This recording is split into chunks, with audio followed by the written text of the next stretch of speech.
If there's one thing I can say I studied a lot, maybe too much, was perspective drawing.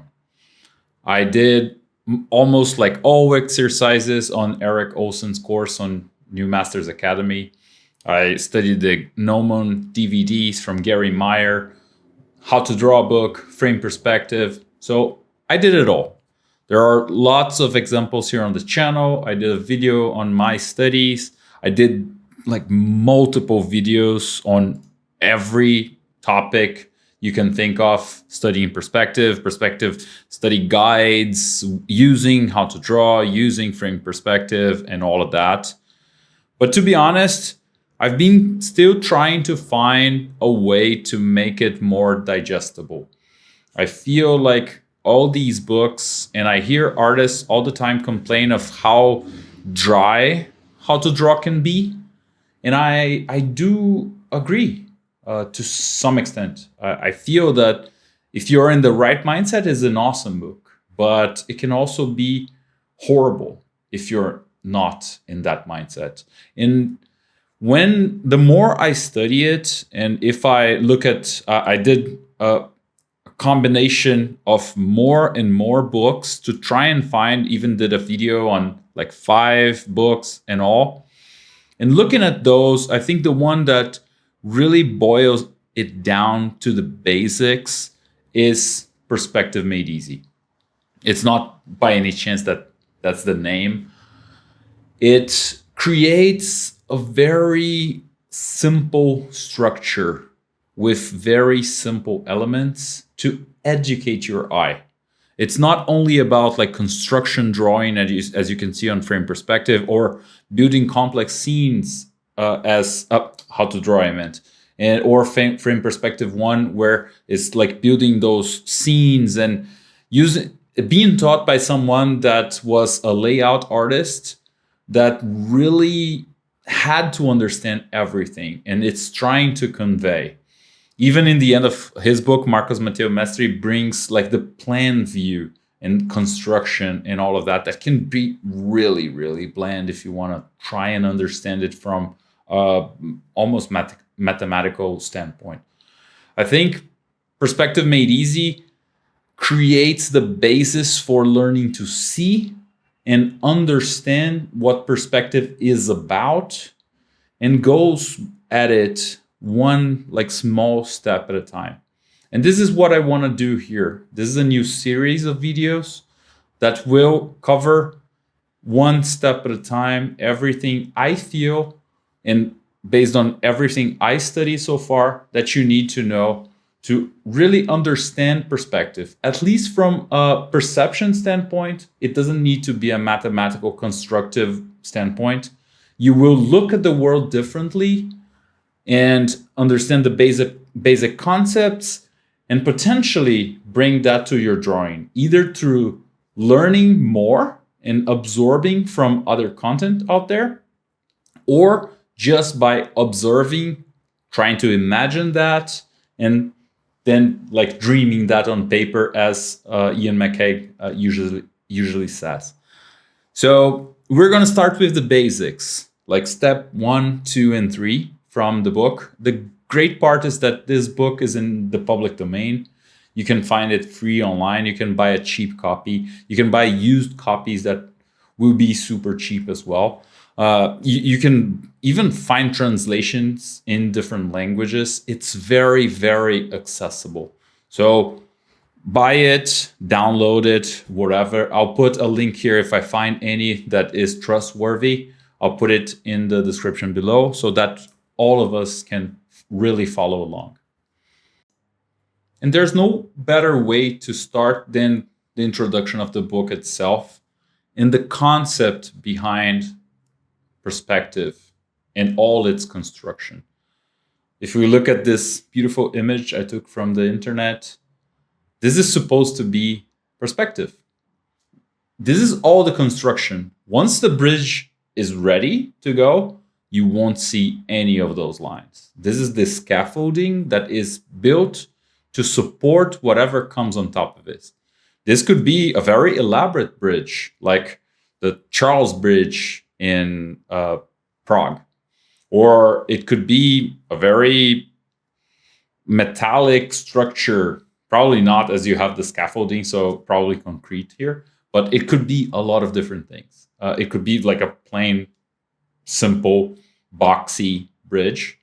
Doesn't matter. Like the scaffolding can be the same, the construction can be the same, and in the end of the day, you will break some rules. Not for construction because of architecture and civil engineering, but on your drawing, you'll be able to do it. And I want to look back a little bit and look at Ernest Norling, the creator of this book, and how he breaks his own rules. If we look at his drawings for the book, they are very accurate construction, or they are mistakes by design to teach you something, like we can see on this one on the top right. But if you look at his paintings, and even like some of the murals that he did, he breaks a lot of those rules or doesn't care. He understands them. He has a vision. So perspective is there, but it's also broken. It gets also, to me, a feel of like Peter Bruegel or Bosch. And I'll add links to their work here in the description, where you have the rules there and you break it for your convenience, for the story that you want to tell, for the impact that you want to go. It's not, these are about the storytelling, not accurate construction. So it's interesting to see that even him breaks his own rules. So have that in mind, as perspective doesn't need to be something that will make your work stiff.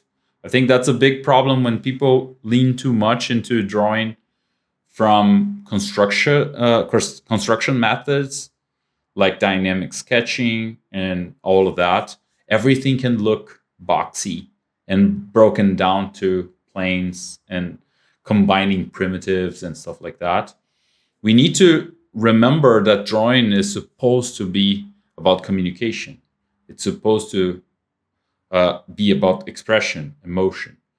Perspective is there as the scaffolding to help build this, to help ground this to reality. But it also can be really, really broken.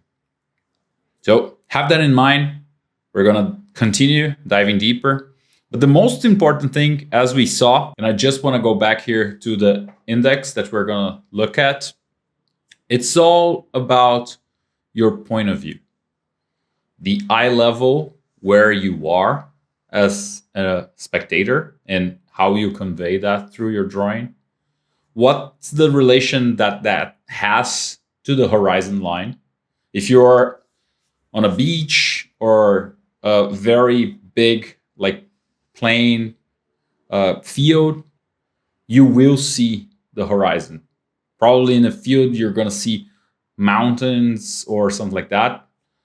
But in the sea, when you're at the beach, you're going to just see where the sky connects to the water. That's the horizon line. And that's where your eye will stand. We'll get back to like examples for you to really grasp that. But have that concept in mind, because that will be the most basic understanding that we need to do. And depending where you are, and if you want to do the exercise right now, like sit on a chair and see how the perspective changes of all things around you. Where like your eye level is, especially if you're in front of a table, if you go below it and sit down on the floor, you're going to see from a different point of view. If you're way above, up a ladder or something like that, you're going to see a completely different view as well. All the objects will change on how you're seeing them. And even if your head is leveled with the floor, looking straight ahead, or if you're looking up or looking down, that will also impact how you see objects. It will impact like 2-point perspective to 3-point perspective, or 1 and 2 to 3-point perspective. But it's all about who is looking or what camera is looking, where they are, in what direction they are looking. And this is basically what we're going to see here today. How that affect parallel lines as well, and how that will be conveyed when you're drawing. It can lead to false assumptions as well, and you will make lots of those in the beginning. You make a lot of mistakes, but in the end, you start to understand what you're looking at, how to convey that three-dimensionality in the 2D plane of the paper. And this image right here, I think, gives a great example of that. I found this cute image in the internet as well. Also with the watermark in there. So if you want to buy any stock photo, you can use their website. But this is for education purposes. So if your camera is really on the ground to the level of the heels of people, you will see the world like this. The horizon line is almost leveled with everything else as you are so close to the ground. And the perspective for this baby is completely different because by his point of view, everything is like the hip height of everyone, because that's how it's seen. So everything that is above that is above him as well. And he won't be able to see, or he will be able to see below it. So the table that we're talking about, this baby will see under it, even when he's standing up. So that changes how you see the world. And that changes when you're drawing, when you're making an illustration and you want to convey something. This is what I talk about when I do reviews on books like Framed Ink, where Marcos Mateo-Mestre talks lots about the point of view and what you want to convey. If you have a shot that is looking downwards at people, it will be scary because they are diminished. It's all about point of view, and that's conveyed through perspective. How do you draw those people from a 3-point perspective standpoint, looking down? This is what we're talking about. And the horizon line will be in a different situation. It's a little more complex than we want it to be right now, but it's all about point of view. When I go into the book and the first pages, this is what it gives us. The concept of the horizon line over here, where the ground meets the sky. And it starts giving like an understanding of what perspective is. And when you look at the brick, if you are looking straight at it, you don't see the volumetric sense. But when you turn it a little bit, you start seeing the different sides. You start seeing conversion through perspective. And that's what we'll get into more and more. But it's all about point of view. So when you're drawing on 1-point perspective, you probably have some of like these distortions where you can't tell how big something is, or especially if it's closer to eye level. And then you will decide how to convey something to give it the best point of view to convey that message, expression, beauty, and so on.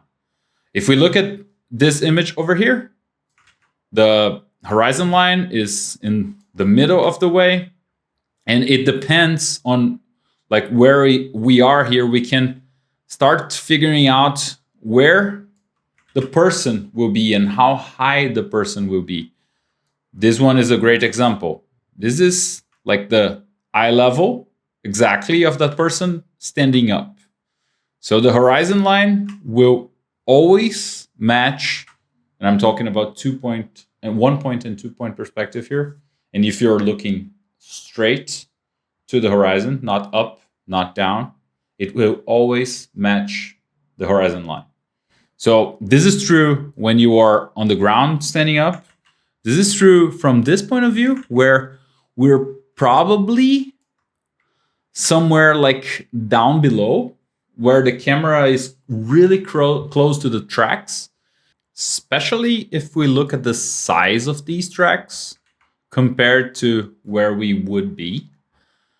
But then we need to see the horizon line in comparison to what's also on the scene, like this house and this tree. If we were to follow that, and we're going to come back to talk about this, a person in green right there would be like the normal height of the person. And then this horizon and eye level would be around their eye level as well when they're standing up. But it wouldn't make sense here because of the size of this track. So this house and these trees need to be below the surface of the tracks. So there's probably a hill in there. So something like this. The tracks are up here and the house is at this level and the trees are also at this level. It doesn't need to be this high, but it will be a little higher. And this is what we need to start telling our perception what's happening there, what's happening in the image, and what we can assume based on our perception. The same thing here. We're starting to go into 3-point perspective space because we're looking down. It's a bird eye view, but this is the height of the eye level. This is where we are standing. And then we see that the same tracks that we had over here, and all the way, they're gonna converge if they are parallel and in a plane field, which most of railway tracks will try to be for efficiency. They will converge to a single point. You can see even like these are also parallel, so they will go to the same vanishing point. And it will start to get more clear as we go and look at some photographs, but I feel that his examples are already really great. And you probably saw out there some kind of drawing, perspective drawing with a railway. And that's the most basic thing we always see when we talk about perspective. But we'll see real world ones and really get deeper into it. So when we look at a photo like this, and once again, as I said, we can follow some lines to help out, but we can already see where the horizon should be. Somewhere in there. Like we understand that we are somewhere. Try to imagine yourself in this place. And if you're live in an apartment building or have access to some kind of higher level where you are in a city, but you still have access a balcony or whatever, just go there and observe where you are, how you can see things. Are you looking down at things? Are you looking up? And where the horizon line should be. An estimate. For now, we're playing a game of estimates. And if we start like just tracing some of the lines around the image, we'll figure out that they look to be converging somewhere to a point. Maybe. We don't know yet, but we're going to start to see that happen. Especially here on the side, we can see that all these lines will follow a similar pattern. So they are parallel in the real world.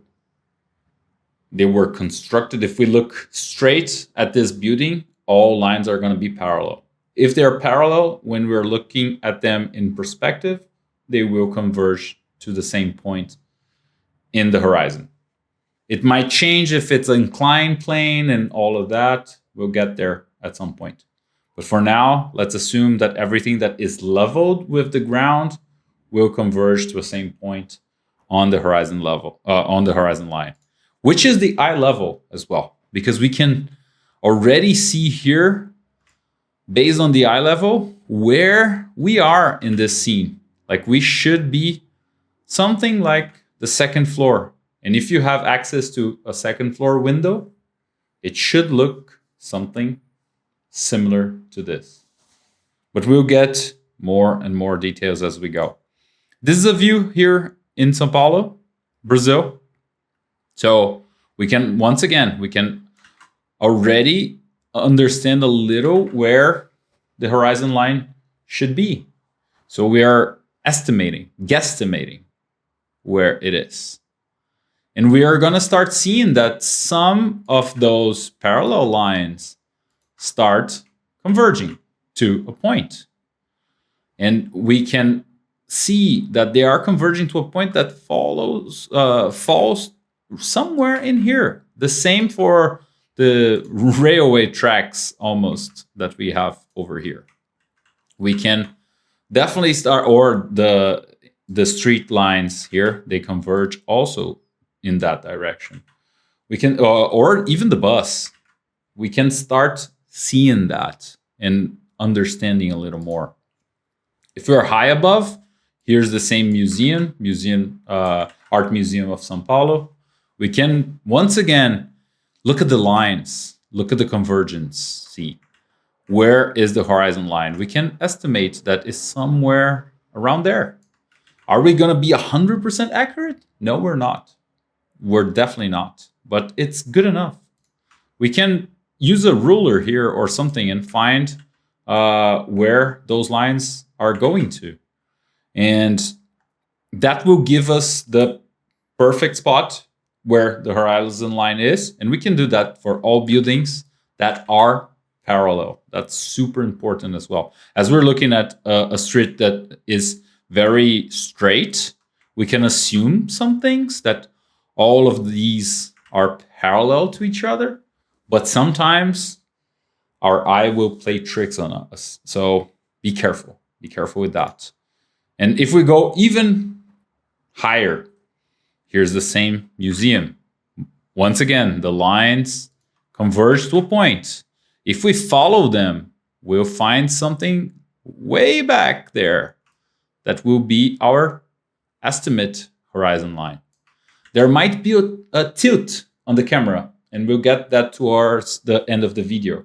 But you can already see a little bit where it is. Now we're starting also to look down, the bird eye view, as we saw in the examples from the book. So some of the lines are gonna start to converge to a third point down below. So this is a 3-point perspective that we'll get to one day, not now.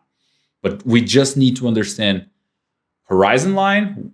We are, if we go back to this one, we can already see that where we are, the eye level, it's somewhere across like this window here. It's probably a drone, but somewhere across these windows, it's the height that we would be for taking this photograph. We are probably above the street here, so it's probably a drone. But we could have a photo that looks similar to this from a different angle, somewhere on like this window over here. On this one, we are way above. As we were following the lines over here, we should be somewhere around here. So now from a building like this height, but on the other side of the museum over here. And this is probably a building photo that we are way above. And it really depends on like if how high the building is. It depends on where is like the ground level as well. But overall, if we follow the horizon line, we'll figure out approximately where we are. So we can do the same with paintings. And I brought a lot of different paintings here. We can guesstimate. And the height of the figures will also help. At some point, we can really talk more about that. But we can like just follow some of the lines and get to a point where the ones that are below will converge up, and the ones that are above the horizon will converge down. And then we can definitely figure something close to what a horizon line would be. We can look at Monet over here. And once again, we can guesstimate where we are based on the lines and how they converge. And you can see that the horizon line, the estimate horizon line based on some of the like wobbly lines that we have here, it's not perfect, and it's not supposed to be like really accurate using a ruler or anything like that. But when we guesstimate, we find something on the height of this balcony over here that is right next to us. It's almost the height of someone standing up here, because this person is leaning down and this other person seems to be higher than normal. So someone that was on a natural position here, their eye level would be something like this. And probably this is where Monet was painting from. This is the Champs-Élysées, I think, in Paris. And he was painting from a balcony or something like that, or at least looking and then trying to paint from that point of view. This is the same with Gustave Caillebotte. I don't know how to pronounce his name, but I'll have links in the description as well. And you can even see that the sketch done for this already figured out the whole perspective and some idea of the height of the figures.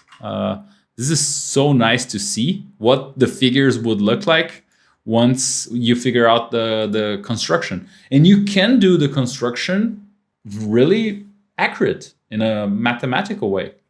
And this is beautiful because he uses it and then like paints on top of it. And we can see that the lines of convergency match to what we're looking at and match the eye level of a person standing on this street, which is awesome to see. Once again, it's an estimate. I'll make mistakes here and where exactly it shall fall. And even if it's perfect, remember the scaffolding that we saw in the beginning. It doesn't need to be perfect. It needs to convey enough sense of perspective for us to feel that there is three-dimensional space. I heard Feng Zhu talk about this a long time ago, that even there is a little bit of inaccuracy in most of drawings. And the fact that they look accurate is because they are close enough to give the sense that would be real. And it makes sense.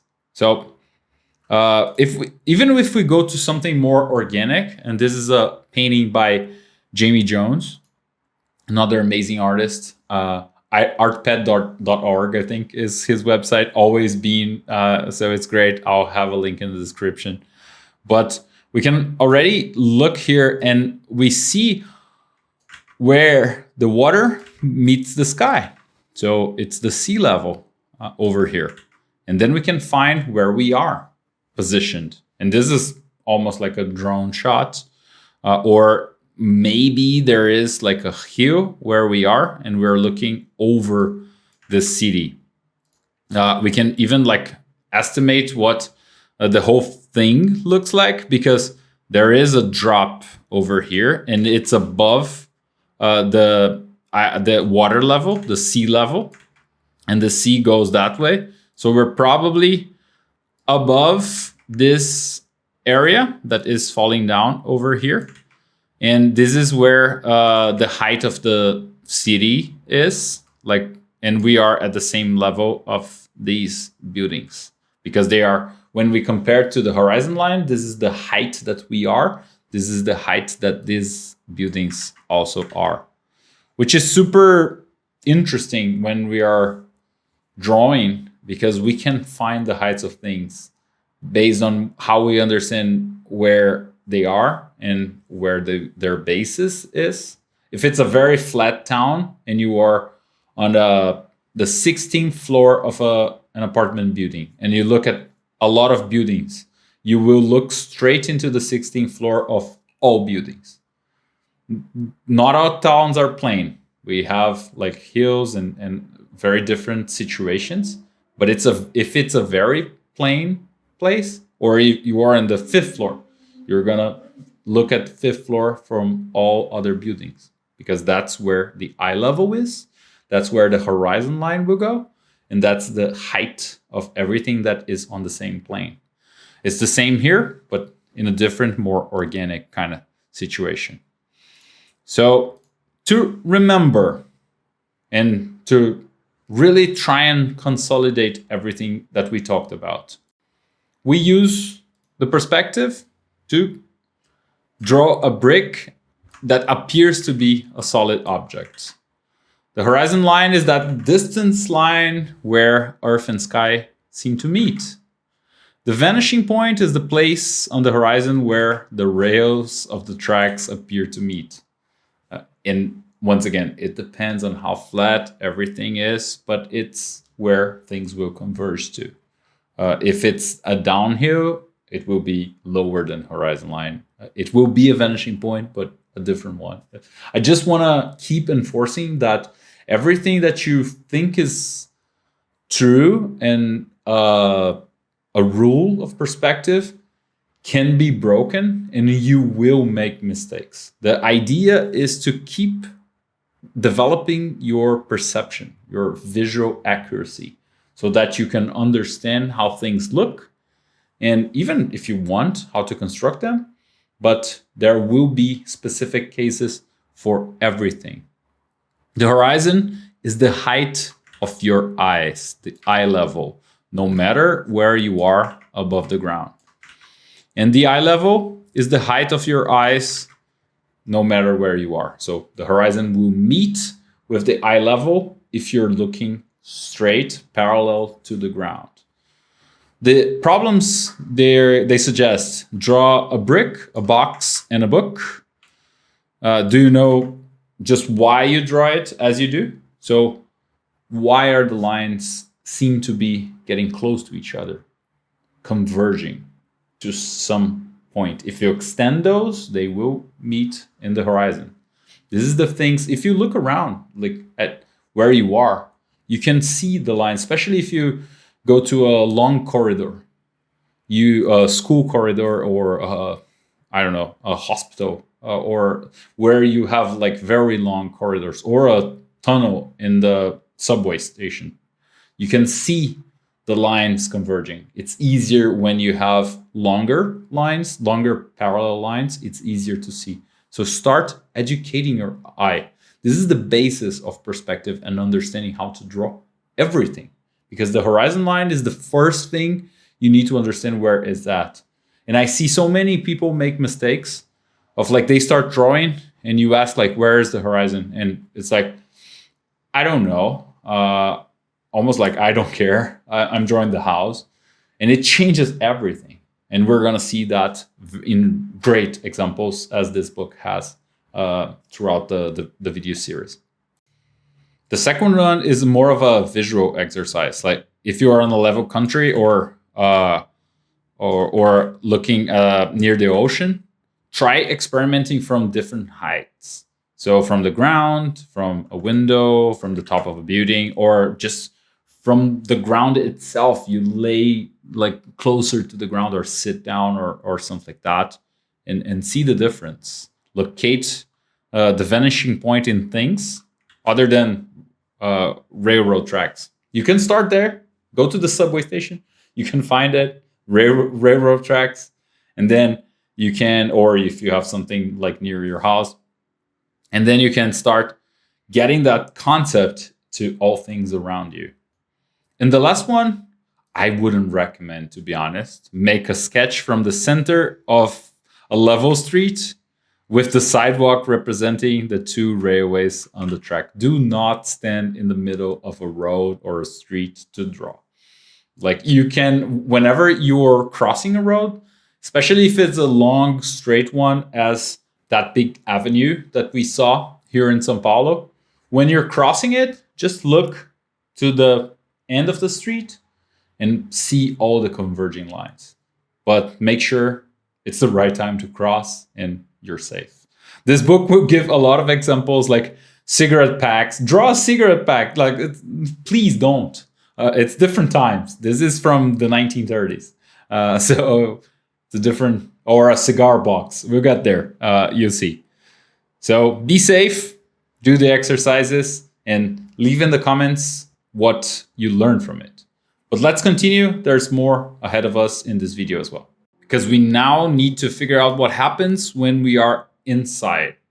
When we are outside, we already talked about that. The horizon line, if you have access to seeing the horizon line, if there aren't any like mountains around and stuff like that, you can see the horizon. It's easier to figure it out.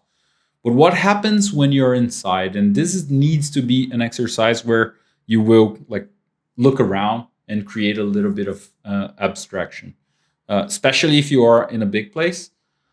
If you're able, it's nice to draw some parallel lines on the walls. You can use a colored tape or something like that. There are some like blue ones that you can use, and you can just make sure that they are level to the ground. And you can put a lot of those on the wall, and you will see the convergence. See, especially if you have a longer corridor in your house and so on, you can see a little more of that. But the concept that the book brings us, that I think it's beautiful, it's trying to almost see as there was water all the way to your eye level.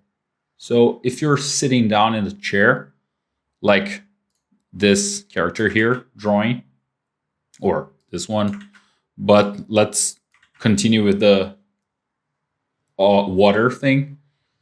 Feel like everything below your eye level is below water, and everything else is above. All the lines upward from the water, so out of the water, will converge downward to the horizon line and the eye level. It's very convenient if you have a window where you can see the sea, as in the example over here. But most people won't have that, which is fine. So we can use abstraction here and understand that all the lines that are below and underwater will converge upwards towards the horizon line once again. If you have a table, everyone has a table probably. So just look over it and then sit on the floor and look below it. It changes completely the perspective, as we mentioned before. And the same for any object that you're drawing. So if you're looking downward, you will see the top planes of this part. If you're looking upward, you see the upward plane. So everything that is above the horizon line, you will see the under plane. Everything that is below the horizon line, you will see the upper plane. And that's the same we saw on the table here. The upper plane, the under plane. I don't know if it's that the best expression, under plane, upper plane, but I hope you get it, what I'm saying. So the three questions I want to really boil down to in this video is, where is the horizon line? Actually, a little more, but the concept. Where is the horizon line and how high is the eye level that you're looking at? What is above and what's below the horizon line? And how fast are the lines converging? Down our conversations, we'll get to cameras and how they impact as well, how fast things are converging. But we'll get there as we are. You just need to understand like how close to the vanishing point they are, and if they are bigger in the scene, they will converge faster. That will happen with the room around you or anything that is big enough. So if we look at this scene over here, and we'll get back to the questions over and over again because they are super important. We can see the top plane of this table right here, right? We can see the top plane here. We can see the top plane of this one. But now this one, we start seeing the underplane, and everything that would be above, we can see the underplane of these lamps over here. So when we look at this shelf here, cupboard, I think, we can see the underplane of this one. But this one is almost a straight line, so really close to the horizon line. And these are converging upwards. These are converging downwards. This is almost downwards. Yeah, it's downwards, but really close. We can do the same with these lines over here. They're converging upwards. And these ones are converging downwards. So the horizon line, if we guesstimate, might be something, I don't know, around here. I think this is converging upwards, to be honest. Yeah, so I think it's probably somewhere in here. And I'm trying to find a straight line that is not converging, because that will fall on the horizon line. And that's something similar to this. And we'll do the example later, but this is what we need to have in mind. I have like the solution for this where I've got all the lines, and we'll get there in a second. So remember, the horizon is shown as by a straight line across your drawing. This second one is really important. In a room, you can create your own horizon. But once you do, that will determine the eye level mark around the wall. You can also do that like with your tape and put where you want the eye level to be, and then bring your eyes to that level and you see the same effect. So it's really an interesting exercise as well. Everything that will be on your level will be a straight line, even when two walls connect. And that's super interesting to see. If you are seeing them from above or from below, they will converge, and they will not be a straight line. They will either converge downward or converge upward, but to different horizon line, points in the horizon line. But once they are on your eye level, they're going to be a straight line, which is the water line if we continue with the whole room filled with water kind of mentality that we were doing. We look up at things above the eye level, and we look down at things below. So always remember that when you're drawing. And even when you're doing your illustrations, you can determine where the horizon will be. If you want to tell the story from the point of view of a toddler, the story will be completely different and drawn to something similar from what we saw in the beginning with the point of view of that toddler there. So the eye level is the watermark that we saw when the water is straight in the eye height, when the water is eye deep. This line, the watermark, is the first we locate in the making of a perspective drawing. If we want to draw from the same perspective as we are, we need to figure out where that is. And I have a video here on the channel talking about drawing around the house, drawing objects and furniture, and also rooms, like your bathroom, your living room, your bedroom, and so on. So this is super useful, and you can do beautiful stuff. You can look at Van Gogh and his bedroom painting. It breaks some of the rules of perspective, but it's a beautiful drawing. You can go all the way there. Don't look down on drawing around the house, because it can be a very, very useful exercise in observation. It's really close to us, and it's very convenient. So the last one I would not consider.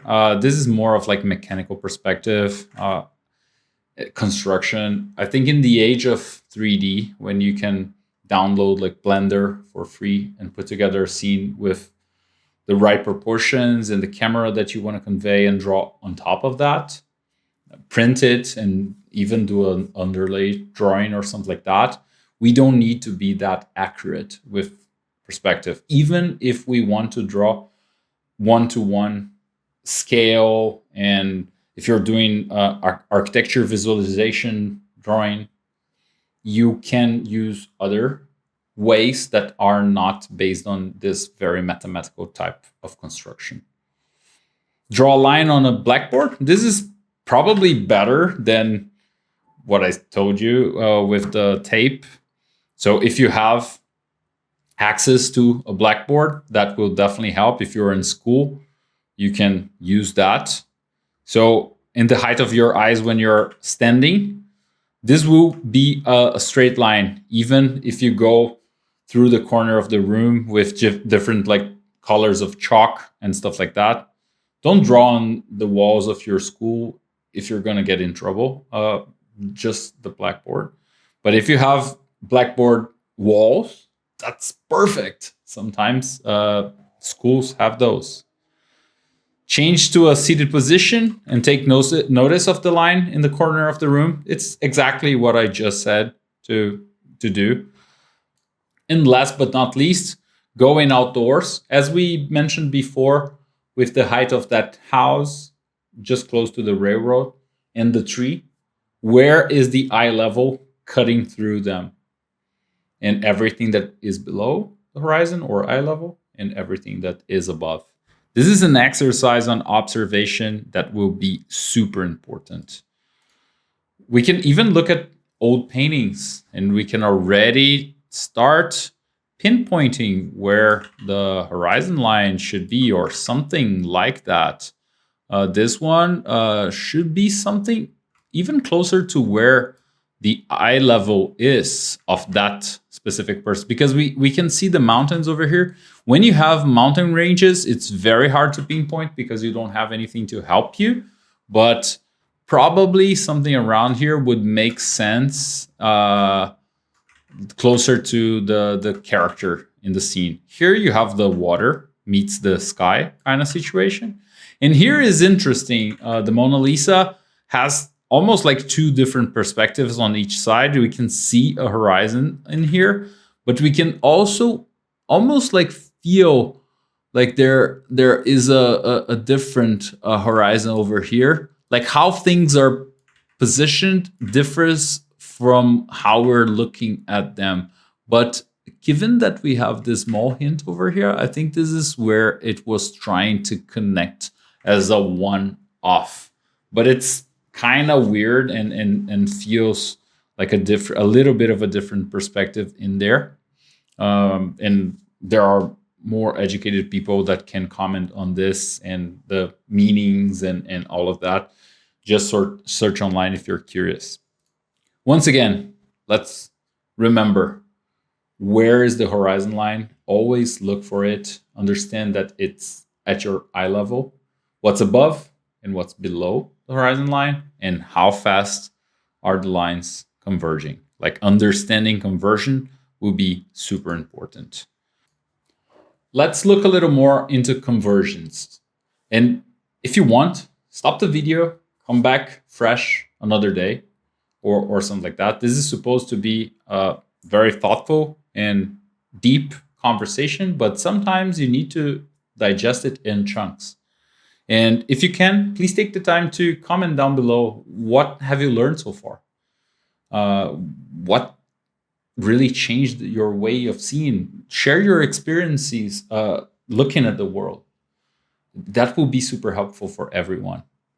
So we can use, as we were doing before, the railroad to start the conversation. So it's a convergency.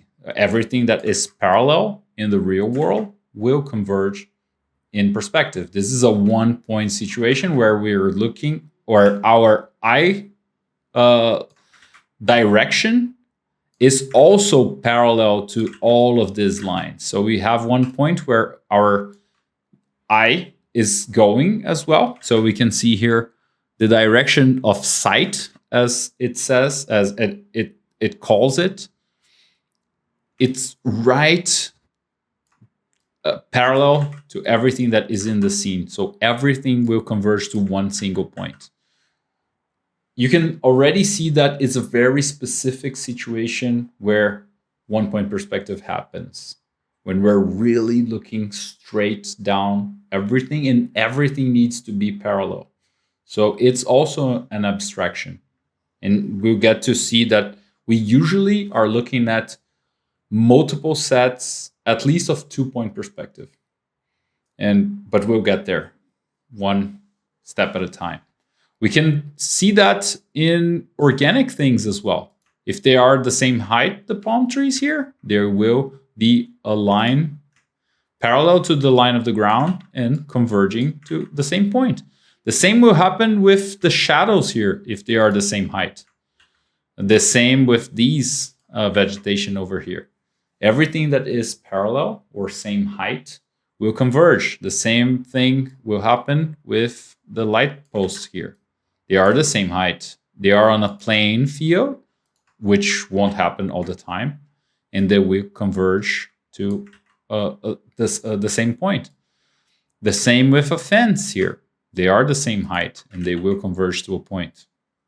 And when we're drawing, we can look at it as if there was a window where we're seeing it, called the picture plane. Is a very abstract way of thinking of this, but the closest that we can think of it is drawing on top of a window.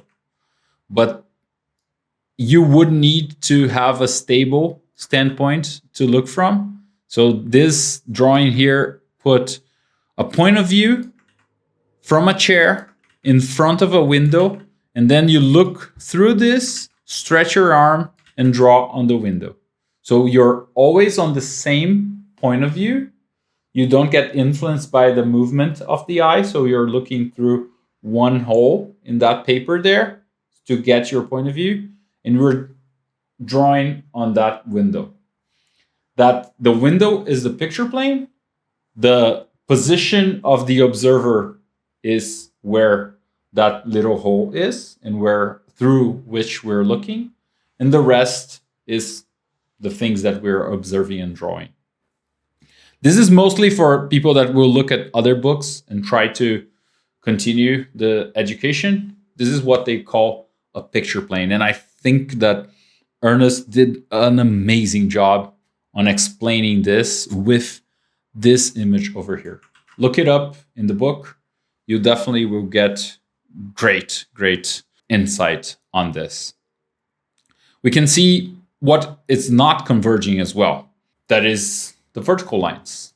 So we saw them over here as well. So everything that is a vertical line won't converge to any point, especially, and once again, if we're looking straight and really parallel to the ground level, not looking up, not looking down. So everything will be that is straight will not converge. And this can be used to an amazing aesthetic sense. When you look at something like this, you can see the ground lines are converging to a point, and then all the verticals give this sense of a very 2D graphical approach. This is Eyvind Earle, one of my favorite artists. You should definitely check him out. And now it's using the horizontals and the verticals to create a sense. And you can see a little bit of perspective in the back there, potentially. And you can see overlay here also to convey a sense of perspective and volumetric approach to this.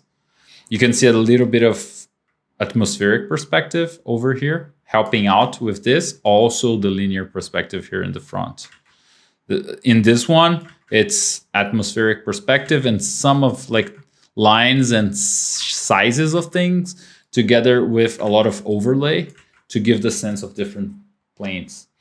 So you get the sense of depth, but at the same time, you get the graphical impression, which is beautiful, just perfect. We can look at this one, and once again, We are in the middle of the street. Please don't do that once again. But some people take photos here. You can just go and stop really quick, take a photo and continue as well. And then study from it. Because we can see the horizon line over here. We can see the converging lines to the horizon. And once again, this is an estimate of the horizon line. And we can see the verticals, but the verticals are now converging because we're looking a little bit upward. We're tilting our camera, and I'll use my cell phone here. We're tilting it a little upward, and then we'll start having a little bit of a convergence to a third point, but is a small one, not a very rapid conversion, as we can see here. And we can use that to our advantage if we flip it all around and look at something like this. You can also see like the verticality and the weirdness of like converging things to the wrong direction. But also it plays with our mind when we see something like this from Spider-Verse. So once again, let's recap. Two railroad tracks are parallel. And those two parallel lines, when shown in perspective drawing, come together at a point. When two parallel lines meet at a point, all other parallel lines to these two will meet at the same point. Remember when we saw the railroad, the light posts, and the lines, and the fence, everything converging to a same point because everything is parallel. That's not the real world. It's an abstraction. It won't happen that way. Nothing is as perfect as that. But in a perfect controlled environment, that's what happens. This next one also has to do with railroad tracks, if you think about it. You lower your eyes to see your feet. So even the railroad, like the horizontal tracks, if you look down at them, if you go on a distance, even if they are on the ground, you will need to raise your eye because they're closer to what the height of your eye level is. So in 3-point perspective, there will be a difference from what you're looking at in the convergency. But when you start raising your eye, even what's on the floor will get closer and closer to the horizon because the distances will get smaller and smaller to the horizon in comparison because of like convergency. I don't know if that's clear, but we don't need to like give too much thought into this. It's just one more of those examples. The picture plane stands upright between the artist and the object he is drawing. So remember the observer, the hole in the paper on the chair, the window, and the city down below, whatever you're drawing there. And the example of lowering your eyes is exactly what they're asking to do in the problems here. Draw the top view of a man standing at the end of a long, narrow table. Show the difference in the area of his vision when looking at the width of the far end of the table compared to what the near end. So it's convergency. Even if you put the lines with the tape on the table, you can see that they're getting smaller and smaller. I think there is an example that uses pencils. I'll try to find it and link below. I think it was a video by Marshall Vandroof, a really good video. He also has a lot of courses on perspective and simplifies perspective. You should definitely check that out. But he uses pencils as examples to show convergency and how things get smaller when they are in a distance. Stand in the center of a straight highway. Please don't. I hate these examples, but if you want to take a picture and draw from it, it's fine. Draw it as you see, disappear in the distance. And now you can add a sidewalk parallel to it. And you can add 2 rows of telephone poles, one on each side, and also add a fence beside the walk. It's everything that we've seen on that image, but now you can draw it. I think that's a very simple 1-point perspective thing that we usually draw when we're learning as well. Draw railroad on the prairie, sketched from the center of the track. Please don't go to a track and draw. And show a highway crossing in the foreground.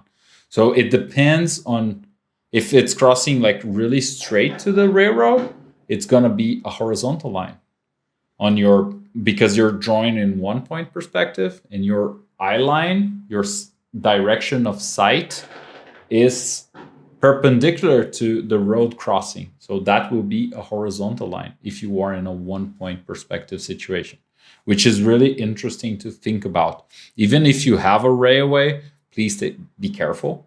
Go there, look at it. Or if you have any kind of like crossroads that are pretty like 90 degrees angle, so they're perpendicular, you can see that happening as well from a distance. If you remember the São Paulo Avenue I talked about, you have that kind of situation where it's a very straight line and you have the crossing. And I just want to use this example over here from a painter in Brazil, Alexandre Reider. I'll link his stuff below as well. The painting is close to us, but it's also really close to the scale of what's behind in a distance. So that's what we talk about, things getting smaller when they are in the distance. You can fit that in the painting, which is our picture plane. The observer, the painter, is Alexandre. He is in almost always on one standpoint, looking at the scene. He has the frame there as the picture plane, and he is conveying the scale of things in a way that it will get closer to the size of what's behind it. And if you position it perfectly to the size of what's there, even after painting, you can find the right spot where that your painting will fit in whatever is behind it to some scale. It doesn't need to be perfect. It just gives us a great Instagram kind of moment. Sometimes when you're finding the horizon line, you will need, and this is from a little further away on the book, but I wanted to bring it here because sometimes the convergency lines, they're going to fall outside of your view, and you might need extra paper to do it, to be able to accurately pinpoint where the horizon is and to find it. It's worth in the beginning to do this. You can do this in Photoshop, or you can do it like with some extra paper and really find it. I even have friends that are professional drawers that still use some kind of point in the table, even drawing on the table itself when they're drawing, so that they can point in that direction and always remember where the vanishing point is, so that they can keep the drawing accurate. So you will definitely find your way to doing this, and it's fine. Last reference that I want to bring here before going into photos and artwork for us to analyze as the final step of this video is Thomas Romain. Thomas Romain, I don't know who is this guy, but he did great perspective drawing examples on the internet. I just want to bring them here as well for your viewing delight, and you can take your time to just look at them and learn a little more. So if you have, and I'm in the middle of the way here, so let me just move this a little bit so you can see that we have the character down below with the camera, and this is the view that it gets from a low eye level.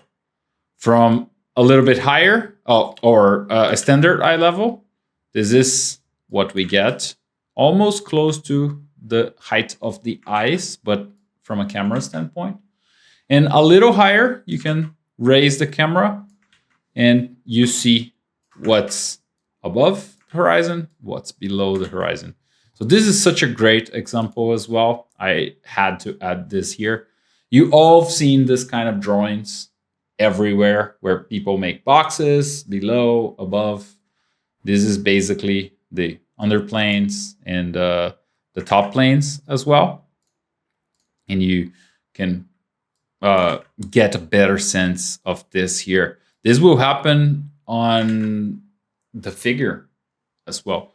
If you have a leg that is cut by the horizon line, some of the lines and you have like a cut view of it, you can see the underplanes and the top planes of some of those cut lines. But this is a cylinder, and we'll get to ellipses at some point. I did a video on learning perspective through drawing a door, and you also can refer to that. I use ellipses there, which could be a good example. And last but not least, this is a great also drawing. Both drawings are really great, where you have a low horizon line and a high horizon line, and this is like a 3-point perspective view. This is probably a little more of a 3-point. We're starting to see some convergency, especially for things that are to the sides of any 3-point perspective. They will start having a little bit even of a distortion there, but I don't want to get into distortions. Also, there are some cloud tutorials by Thomas Romain that, once again, will usually see the underplanes of clouds. And we can think of them as boxes from time to time and understand like where the horizon is and where the underplane of those shadows are. And that's super helpful. Take your time. This is from 2015, actually. So more than 10 years ago. Thank you, Thomas. If you ever get to see this, your content is great. Please check it out on the internet, everyone. So let's get to some photos and a lot of different examples. And this is going to be the last part of our video. Once again, if you need to take a breather, just come back with a fresh eye at another time. Just refer back to the video, share it with someone that needs to learn this as well. And one step at a time, do some exercises. Pause this video, draw this room. Where is the horizon line? We get back to our questions. Where is the horizon line here? How high is the horizon level compared to a person in this scene? What is above? What is below? And how fast are the lines converging? And this is what we're going to figure out here. So we can have a lot of different lines in here. I tried color coding them as much as possible. So you have the pink ones going upward if they are below and downward if they are above the horizon line, but going to a point that is right on the left side outside of the page. We could do the extension and find it, but we can also just eyeball it. And anything that we want to add to the scene, or even this one, we know that it's going to be close to being parallel to what we're seeing here. The same with these ones. So I tried finding some lines that would converge to a point. Once I find the convergence into a point, we find our horizon line. Once again, sometimes the camera might be tilted. If you're looking at your phone, sometimes the phone is going to be tilted here and there, and then you're going to have like different situations of your photograph. It's the same if you turn your head, but especially on photos, they can get like tweaked a little bit, and it's easier to see, especially if you're trying to find the horizon. What is below the horizon line? Everything in this scene, basically. What is above? Like the lamp in here, and we can see the underplane of it. And that's pretty much all we can see. If there was, this room was filled with water, water will be this height. If we place a person like next to this chair or something like this, to the height of the horizon, we can see that is pretty similar to what the size of a person would be.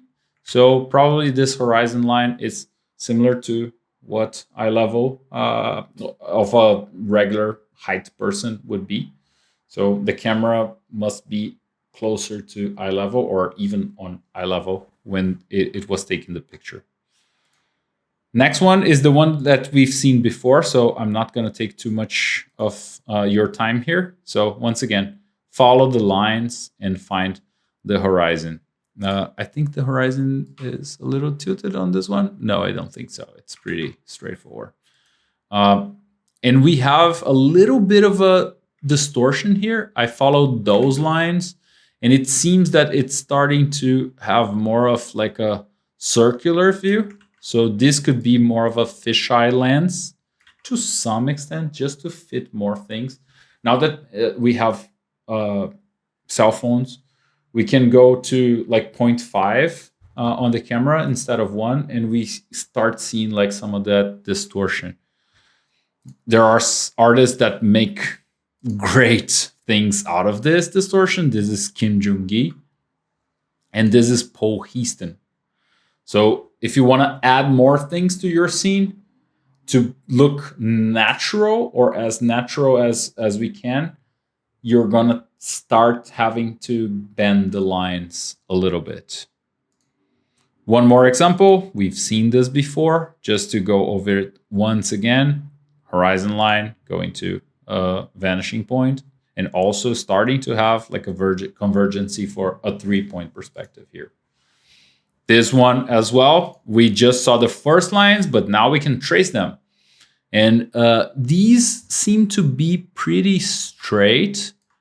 Let me just do this. And yeah, they seem to be pretty straight when I do a straight line, especially the things that are going to be to the side. Oh, you can see now here, there is a little bit of a gap. So there is a little bit of a tilt upward, and then you're starting to have a 3-point perspective situation. But it's very, very mild, and you will only see it more and get more distortion towards the side, as you can still see the horizon line to some extent there. And it must be something like this. It seems to be also not tilted.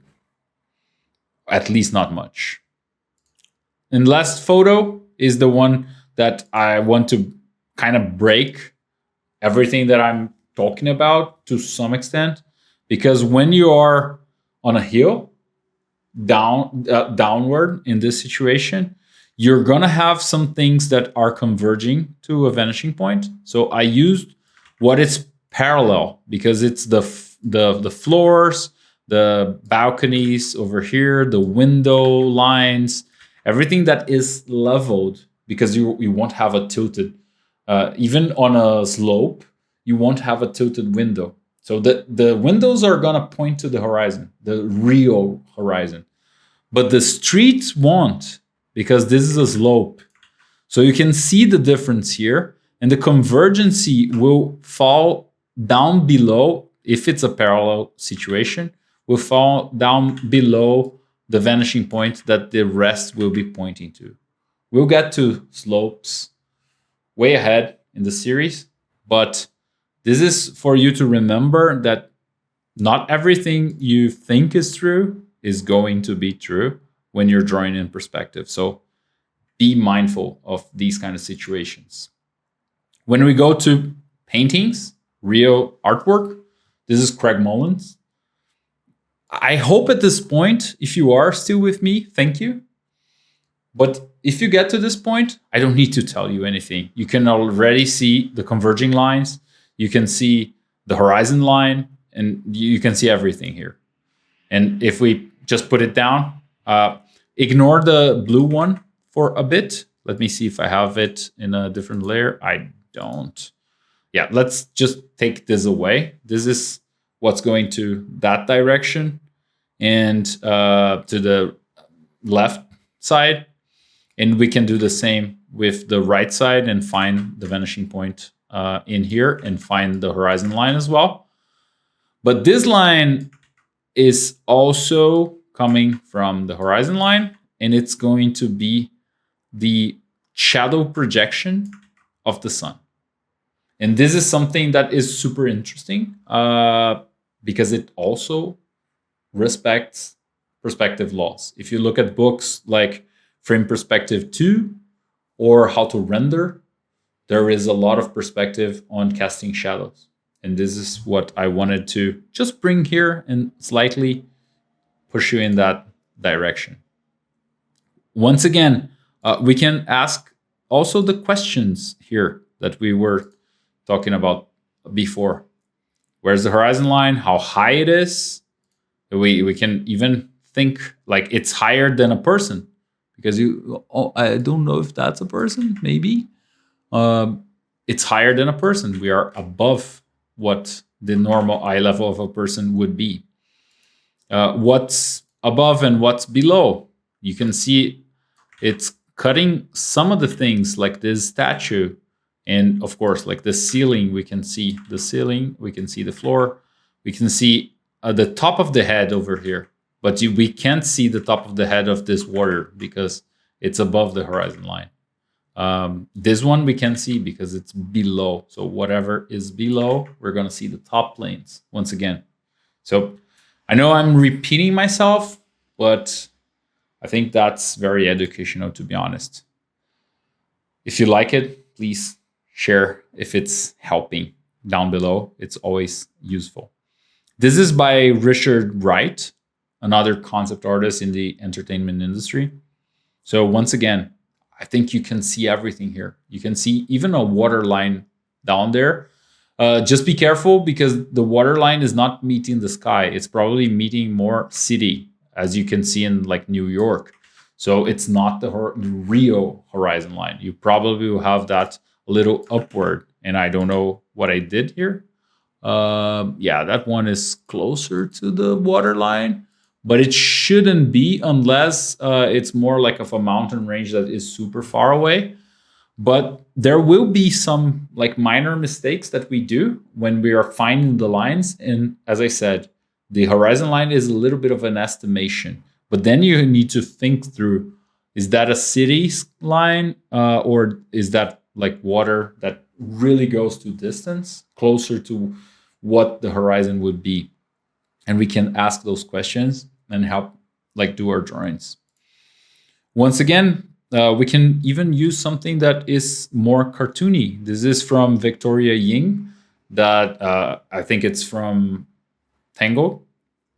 And it's a beautiful drawing that also has some converging lines. And we can find what a horizon would be based on those converging lines.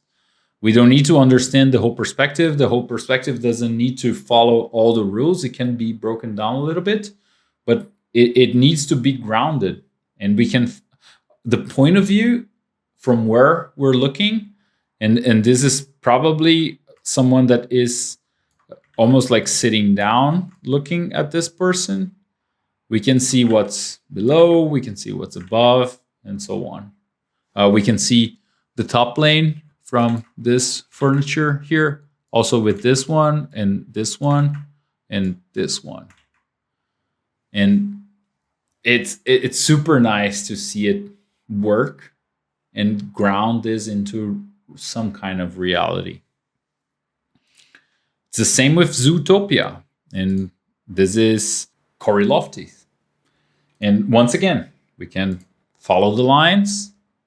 We can find the horizon out there. It's going to be a lower horizon. And also we can see the underplane of this bridge or walkway. And we can see what's above, like the head of this elephant, and what's below the all like these little pigs and all like they're below what the horizon line would be, which is super interesting as well. Everything works even on a cartoony drawing. Last but not least, from these examples, I have one more thing I want to say after this, is that from this one from James Paick, once again, you can follow the lines and you can see that we are placed down below in this shot. So as we can see that the height down here of like this stair a person would be something around like this height.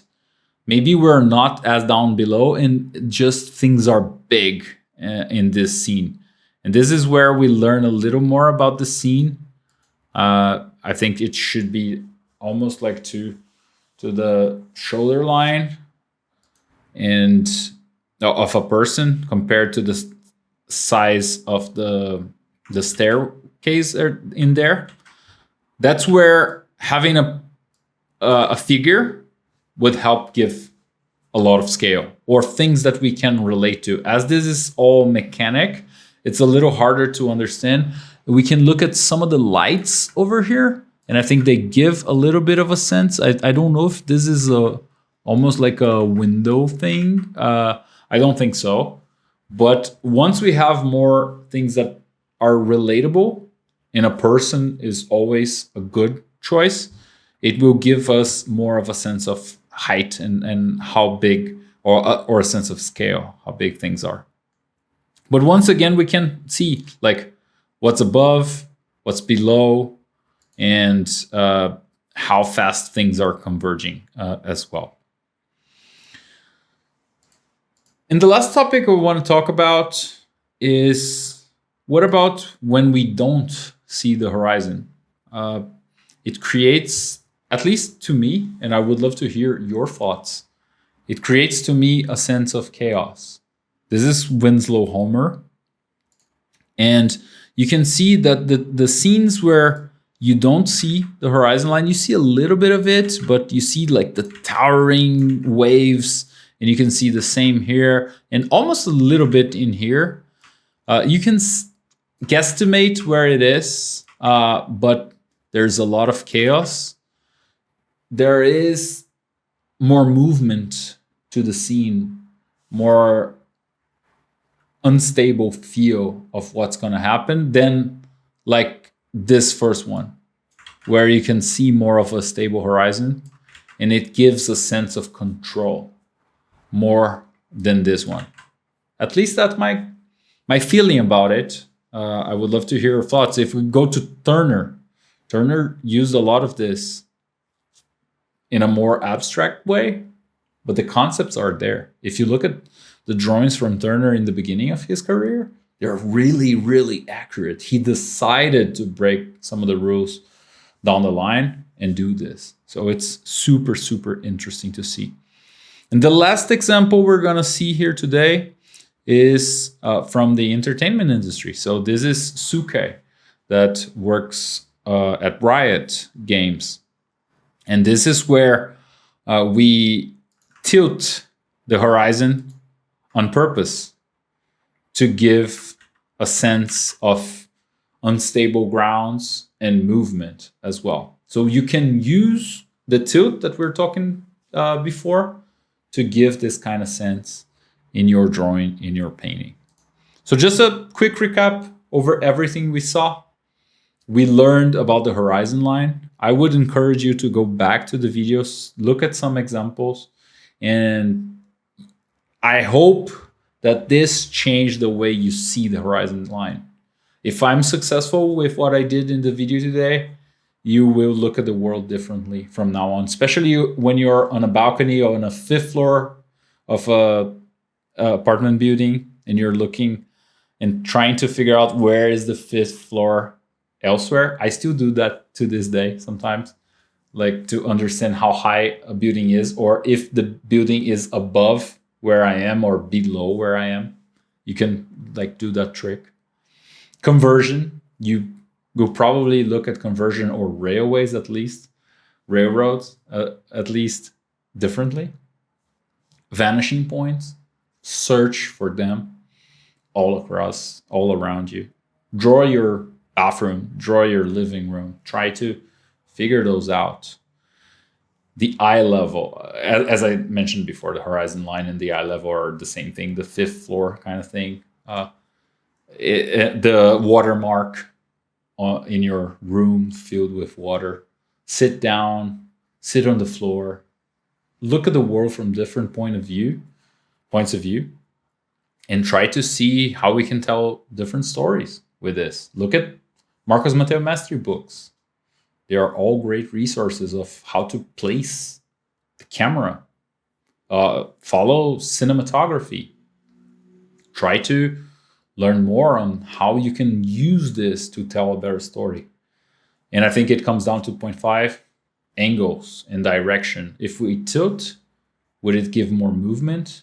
If we don't see the horizon, what will that do? If we're looking upward, if we're looking downward, remember the example we gave from Spider-Verse. We were twisting everything, and it gives a sense of like different and weird, but cool. So you can use perspective to be the scaffolding of your original work, even if it's breaking things and getting closer to Peter Bruegel, as Ernest did on his murals. So yeah, I hope this is inspiring. There is a lot of other videos. Maybe you're watching this, they are already out.